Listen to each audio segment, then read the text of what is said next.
Hello बच्चों, कैसे हैं आप सब। आशा करती हूँ कि आप सब बहुत अच्छे होंगे और बहुत मज़े में होंगे और आपकी पढ़ाई भी बहुत अच्छी चल रही होगी।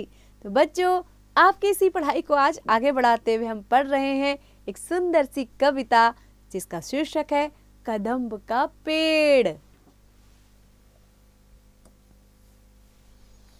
तो बच्चों, कदम्ब के पेड़ के बारे में ये कविता दी गई है। आइए शुरू करते हैं इस कविता को। आप सभी मेरे साथ साथ इसका वाचन कीजिएगा और इसका भावार्थ समझने की कोशिश कीजिएगा। आइए शुरू करें। यह कदम्ब का पेड़ अगर माँ होता यमुना तीरे, मैं भी उसकर बैठ कन्हैया बनता धीरे धीरे। ले देती यदि मुझे बांसुरी तुम 2 पैसे वाली, किसी तरह नीची हो जाती यह कदम्ब की डाली। तुम्हें नहीं कुछ कहता पर मैं चुपके चुपके आता, उस नीची डाली से अम्मा ऊंचे पर चढ़ जाता। वहीं बैठ फिर बड़े मजे से मैं बांसुरी बजाता, अम्मा अम्मा कह बंसी के सुर में तुम्हें बुलाता। सुन मेरी बंसी को माँ तुम इतनी खुश हो जाती, मुझे देखने काम छोड़कर तुम बाहर तक आती।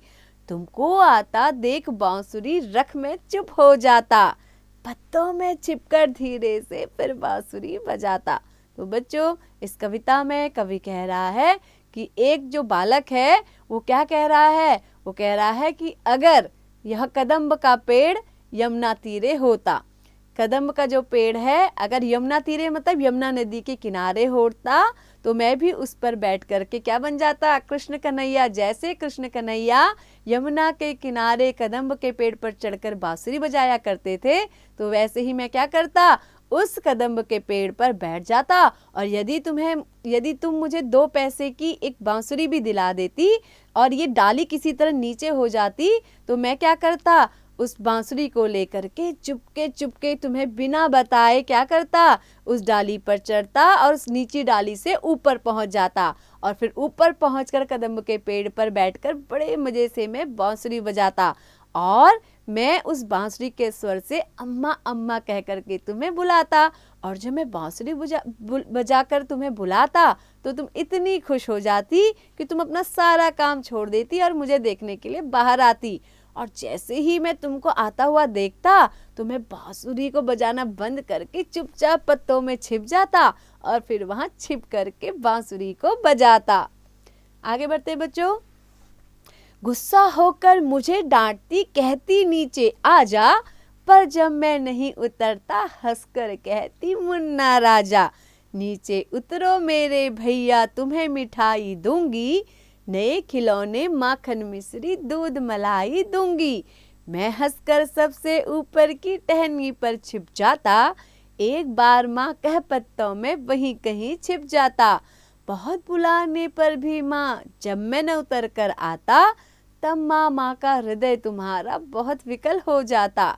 तुम अंचल पसार कर अम्मा वहीं पेड़ के नीचे, ईश्वर से कुछ विनती करती बैठी आंखें मीचे। तुम्हें ध्यान में लगी देख मैं धीरे धीरे आता, और तुम्हारे फैले अंचल के नीचे छिप जाता। तो बच्चों, इस कविता में कवि कहते हैं कि वो जो छोटा सा बच्चा है वो अपनी माँ से कह रहा है कि अगर तुम मुझे 1-2 पैसे की बांसुरी ला देती और यमुना के किनारे एक कदम का पेड़ होता तो मैं उस पर चढ़कर बांसुरी बजाता और मैं वहाँ से तुम्हें बुलाता, और जब तुम आती तो मैं पत्तों के ढेर में पत्तों के पीछे छिप जाता और वहाँ से फिर से बांसुरी बजाता। और जब तुम गुस्से में देखती तो तुम क्या कहती, तुम कहती कि नीचे आ जाओ नीचे आ जाओ, और मैं तब भी नीचे नहीं उतरता तो तुम फिर हंस करके मुझसे कहती कि मेरे मुन्ने राजा नीचे उतर जाओ, मैं तुम्हें मिठाई दूंगी, मैं तुम्हें नए नए खिलौने दूंगी, मैं तुम्हें माखन मिश्री दूंगी, मैं तुम्हें दूध मलाई खिलाऊंगी, अब नीचे आ जाओ। लेकिन मैं हंसता और फिर उसी कदम्ब की टहनी पर छिप जाता और एक बार वहां से चुपके से माँ कहता और फिर से पत्तों में छिप जाता। तुम बहुत बुलाती फिर भी मैं उतर कर नहीं आता।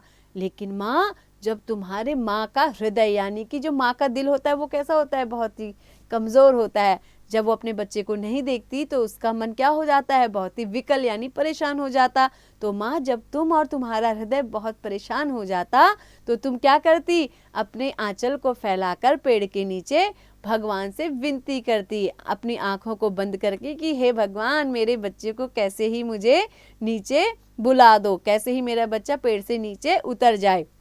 जब तुम ध्यान में लगी होती तब मैं पेड़ से धीरे धीरे उतर कर आता और जो तुमने आंचल फैलाया है उसमें झट से आकर के छिप जाता, और फिर तुम घबरा कर आंखें खोलती और तुम बहुत ज़्यादा खुश हो जाती, क्योंकि जब तुम अपने मुन्ने राजा को अपनी गोदी में देखती तो तुम्हारी प्रसन्नता का तो कोई ठिकाना ही नहीं रहता। इस तरह हम दोनों क्या करते, आपस में खेला करते।